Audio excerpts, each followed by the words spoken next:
الحمد لله وكفى والصلاة والسلام على المصطفى وعلى آله وصحابته أهل الوفاء. أيها الإخوة الأفاضل، السلام عليكم ورحمة الله تعالى وبركاته. أتحدث اليوم إن شاء الله جل جلاله عن فضل الشفقة إلى اليتامى والطبقة المعروفة من السكالى والأراضي والفقراء والمساكين.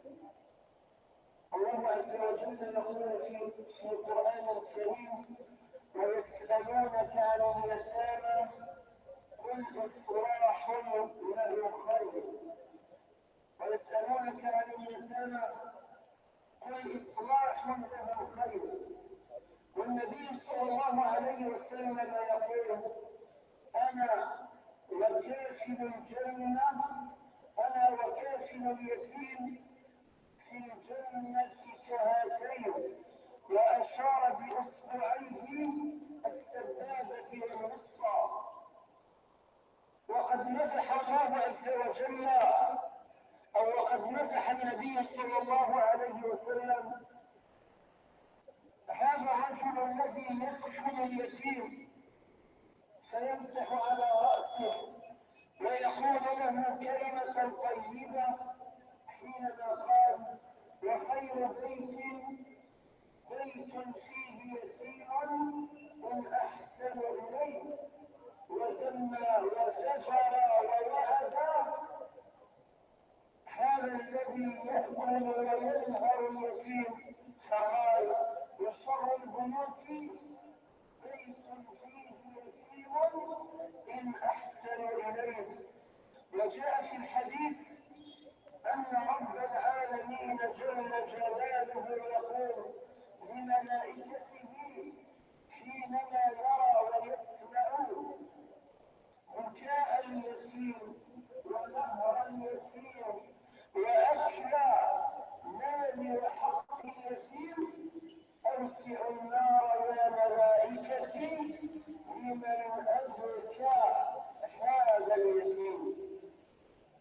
من بين الختام سيرتقي العبد المؤمن درجة الجنة فعل الخيرات، مساعدة الفقراء والمساكين، رفع الحرج على اليتيم.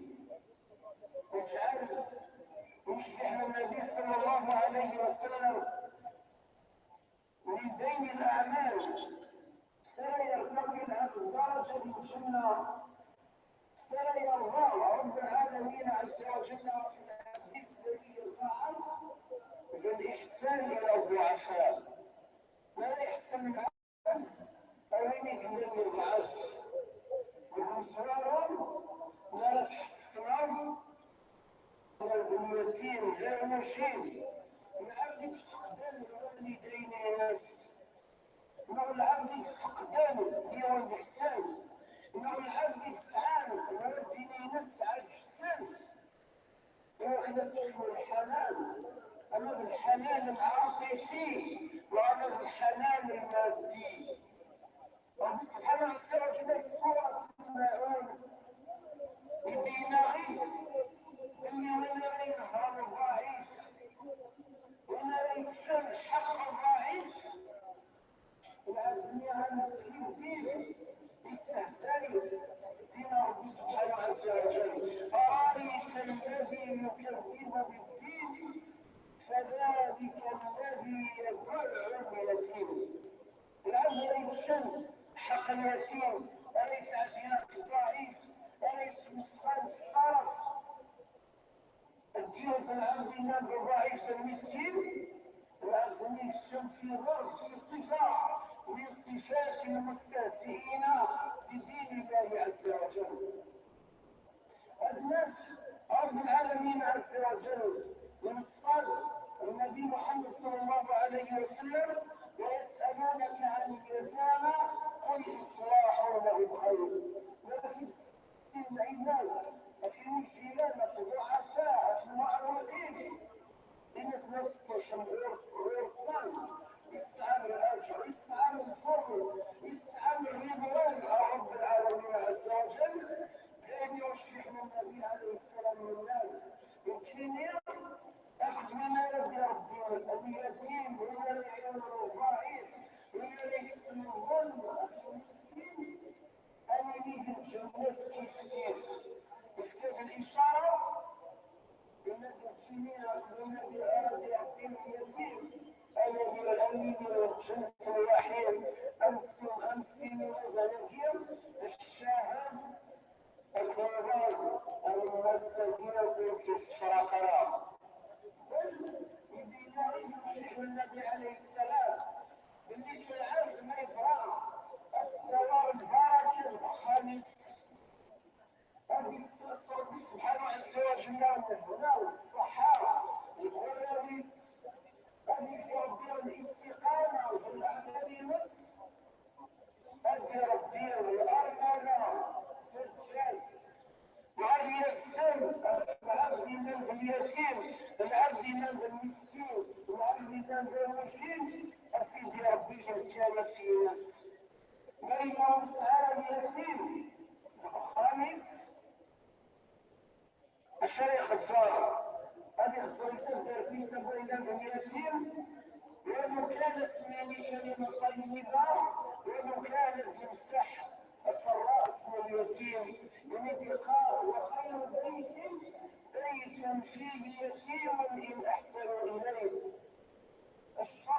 الموت، الشر البقاع، الشر التدار، تدار ديال النفس، الحق المفيد، العبادة الكفار، فرفع الدين في الحق تدجال، العبادة الرجال، كوالين الظلم التعدية، الحق الضعفاء، جنس الأمة، العبادة الكلام التسلم، وشرور الكرم والشعر البيوت، بيت فيه يتيم إن أساء إليه. النبي عليه السلام يرحنا بالجسد ويوجدان بني آدم. النبي عليه السلام يوجدناه هذه الجسد الوجود الذي سميت دائما يستعين بالمقار على ربي عز وجل أن يرى الإنسان الآية وليخشى الذين لو تركوا من خلفهم ذرية ضعافا خافوا عليهم فليتقوا الله وليقولوا قولا سديدا.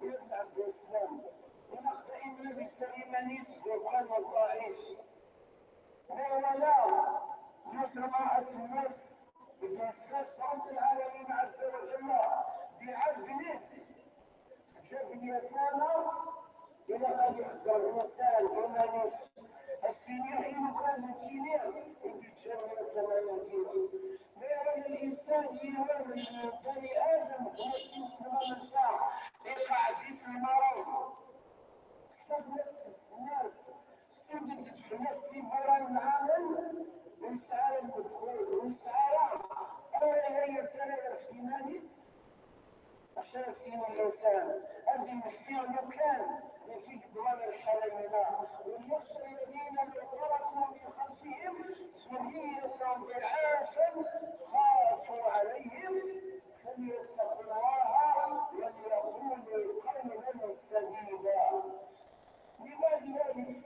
إن رب العالمين في القرآن إن الذين يأكلون أموال اليتامى ظلما إنما يأكلون في بطونهم نارا وسيصلون سعيرا.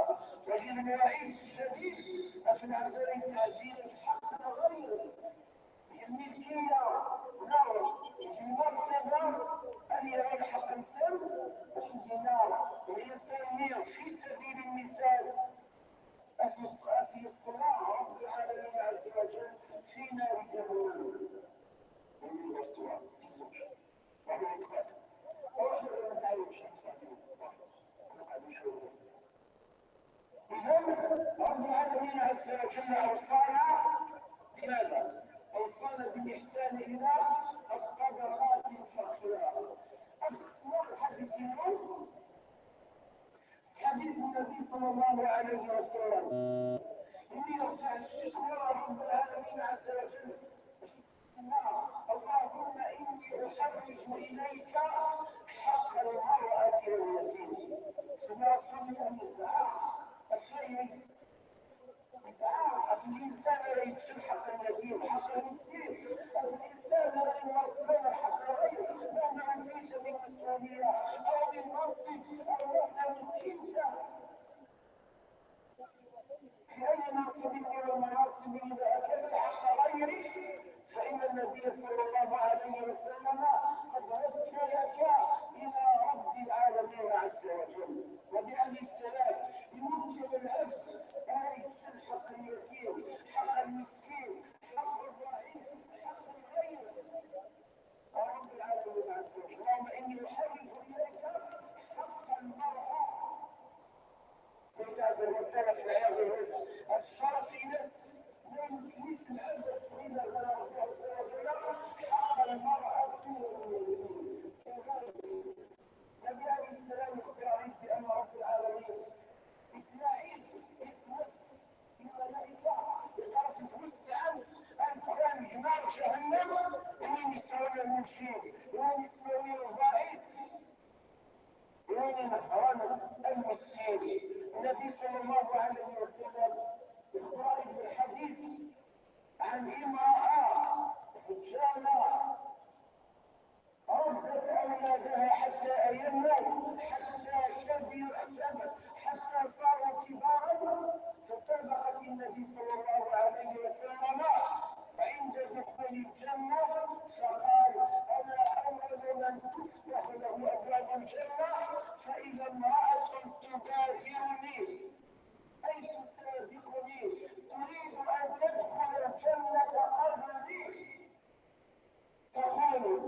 تبغيت إلى دخول الجنة لكن يعلم الله شكلي والبشر جميل السنة جميل تجاه وكين يتنفر بأزواج الله والسرجينو وكين يبقى الصح في سن الظهور لكن الصغار قال رب العالمين عز وجل ربك الروي الدنيا سنة أني مقارب أنا أبغى الحزب الإنسان ربي عز وجل يمكنني مشكلة الفضل التحشم نمتاز الفلفل الجنة نسأل الله تبارك وتعالى أن يغفر لنا ذنوبنا وأن يسدد خطانا إنه يعلم بنا ويعلم المسلمين ولا حول ولا قوة إلا بالله العلي القدير.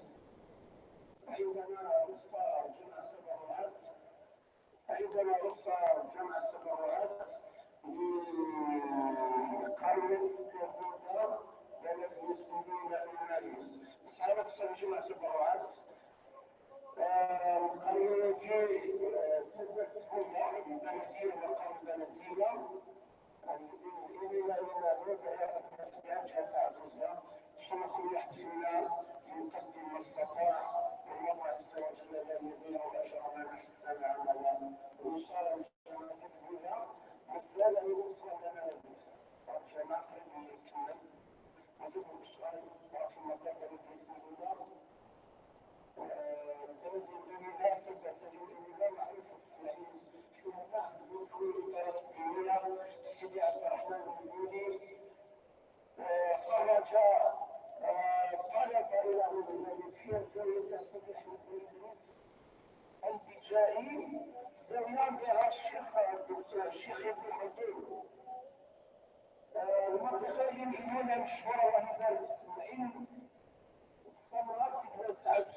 حي على الصلاة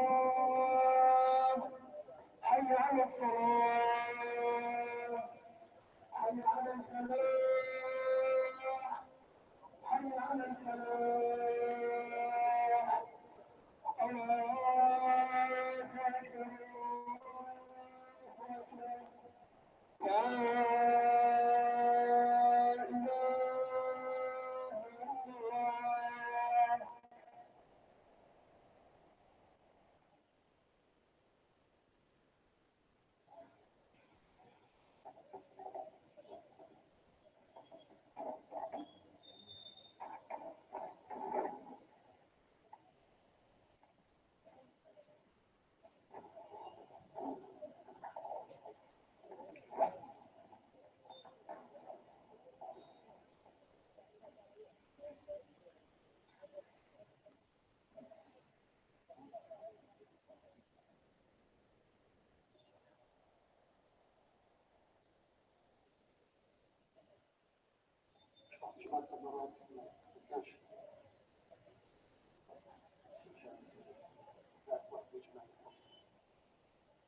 الحمد لله رب العالمين، أحمده سبحانه وتعالى حمدا يليق بجلال وجهه وعظيم سلطانه، وأشهد أن لا إله إلا الله وحده لا شريك له، وأشهد أن سيدنا محمدا عبد الله ورسوله صلى الله عليه وعلى آله وصحابته أجمعين. أما بعد، إخوة الإيمان، يقول الحق جل جلاله: إن الله يأمر بالعدل والإحسان وإيتاء ذي القربى. وقال أهل التفسير: لأن معنى العدل أن يأخذ الإنسان ما له ويعطي ما عليه. أما الإحسان فهو زيادة في البر فوق العدل، بأن يأخذ أقل مما له ويعطي أكثر مما عليه. وقد جعل الله تعالى جزاء المحسنين من جنس عملهم، فوعدهم أن يحسن إليهم فلا يعاملهم بعدله بل بفضله وكرمه. قال تعالى: هل جزاء الإحسان إلا الإحسان. وقال في آية أخرى: للذين أحسنوا الحسنى والزيادة ولا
وأنا خياركم لأهلي. إن الله عز وجل أيضا يوجب علينا الإحسان في العمل، لأن الإنسان إذا عمل عملا لا بد أن يتقنه، فلا تقتصر درجة الإحسان على مخلوقات الله وفي مجال وفي ميدان العمل فقط، بل يتعدى هذا الإحسان إلى البهائم والطيور والحيوان، وذلك من أجل استحقاق رحمة الله تبارك وتعالى بالعباد. فقال النبي صلى الله عليه وسلم: إن في كل ذات كبد رتبة أجرا. نسأل الله عز وجل أن يوفقنا بفعل الخيرات وترك المنكرات. إن الله مع الذين اتقوا والذين هم محسنون.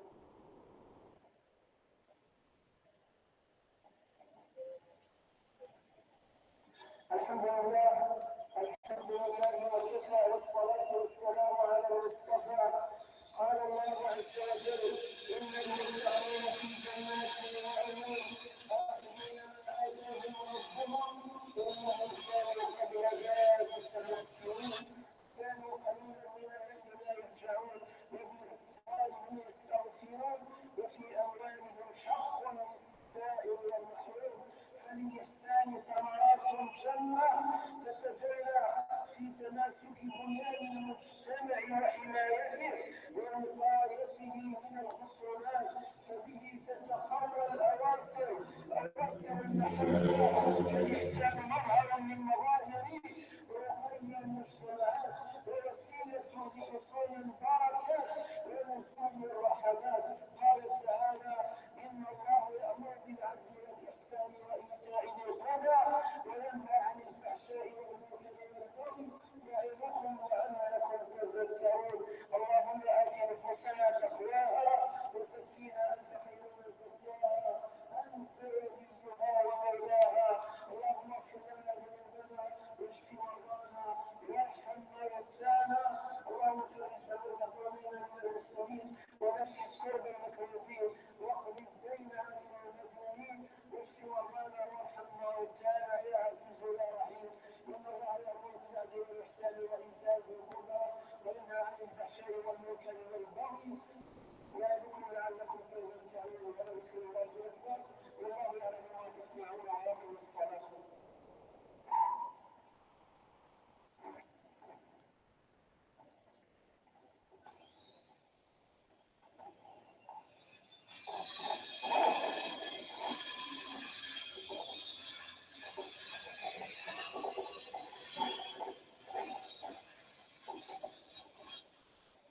الله أكبر الله أكبر. أشهد أن لا إله إلا الله. أشهد أن محمدا رسول الله. حي على الصلاة وعلى الفلاح قد قامت الصلاة. الله أكبر الله أكبر. لا إله إلا الله.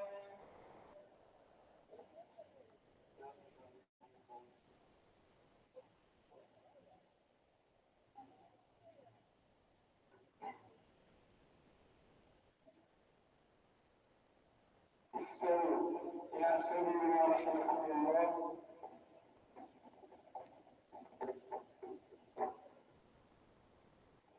الله أكبر.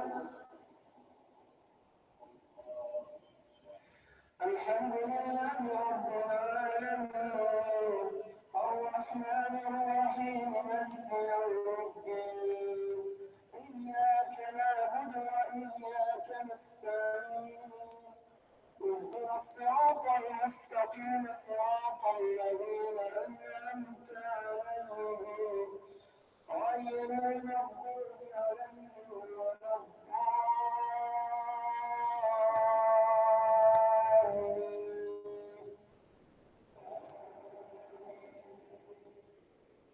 يا أيها الذين آمنوا لا تكونوا كالذين آذوا موسى فبرأه الله مما قالوا وكان عند الله مجيدا.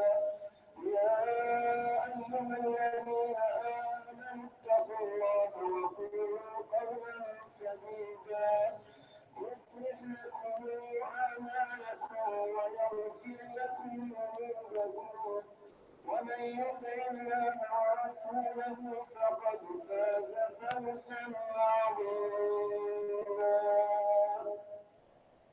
الله أكبر.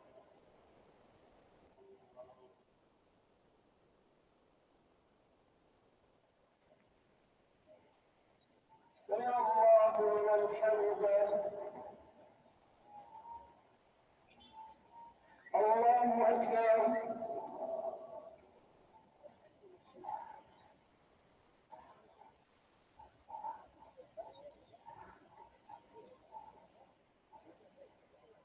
الله أكبر. الله أكبر.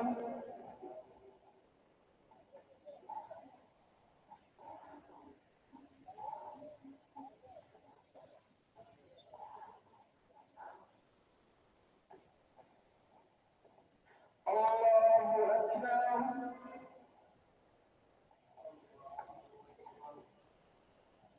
الحمد لله رب العالمين الرحمن الرحيم مالك يوم الدين إياك نعبد وإياك نستعين اهدنا الصراط المستقيم صراط الذين أنعمت عليهم غير المغضوب عليهم ولا الضالين.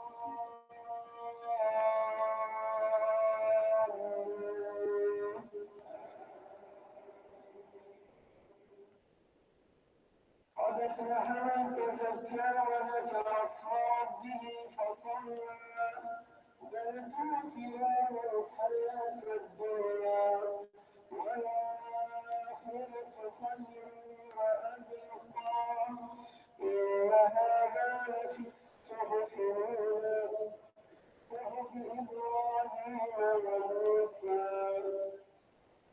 الله أكبر.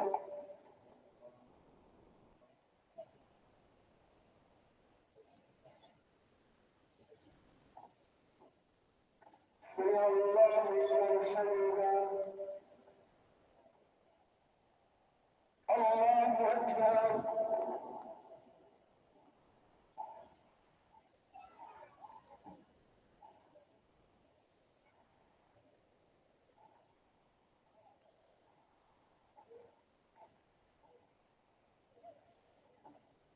الله أكبر.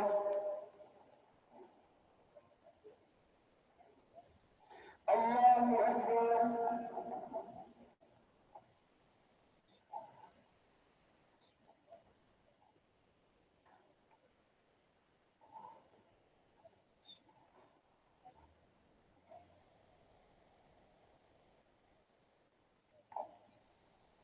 الله أكبر.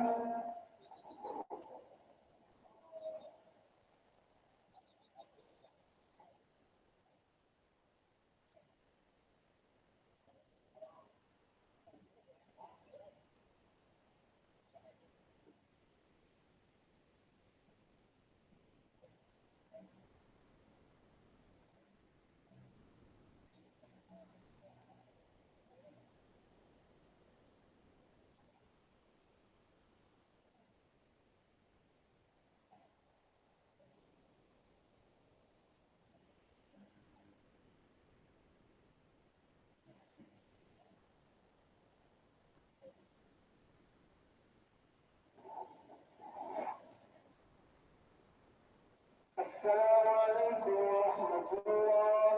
السلام عليكم ورحمة الله.